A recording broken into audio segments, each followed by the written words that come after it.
Narang Mandi 7 days news के reporter Malik Abdul Razzaq की report के मुताबिक brigadier Rahat Amanullah Bhatti MNA NA 113, Chaudhry Umar Aftab Jhalluk MPA PP 135, Chaudhry Umar Sikandar Bhatti रहमा एनए 113 और चौधरी शकील अहमद भट्टी के हमरा गंधुवाल सवाता घड़ियाल कोट रोड का इफ्तिताह किया। मदरसा लद्दू के कारपेट रोड का इफ्तिताह किया और उसके बाद अलापुर सईदा में भी कारपेट रोड का इफ्तिताह किया।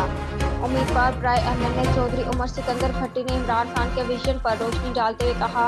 कि सारी दुनिया इस बात की गवाह है कि हमारा लीडर करप्ट नहीं है। अगर कोई पाकिस्तान की खराब मैशियत को ठीक कर सकता है तो वो सिर्फ एक ही फर्द वाहिद इमरान खान है,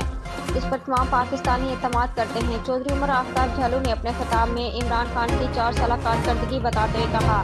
कि हमने जहां हर मैदान में बेहतरीन कारकर्दगी दिखाई, वहां चंद एक सेहत कार्ड, गरीब तबके के लिए एहसास प्रोग्राम,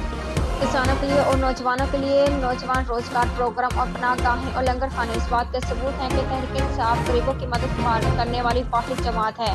ब्रिगेडियर राहत अमानुल्लाह भट्टी ने अपने खिताब में कहा कि हमारे बहुत से मसाइल हैं जिनमें से बहुत सी थोड़ी सी मेहनत और कोशिश से हल हो सकते हैं, जैसे कि इमरान खान ने अरबों रुपए की मालियत से शौकत खानम कैंसर अस्पताल बनाए हैं। इसी तरह मेरे हल्के में पानी का मसला था, मैंने अपने बेटों और दोस्तों की मदद से अल्हम्दुलिल्लाह पूरे हल्के में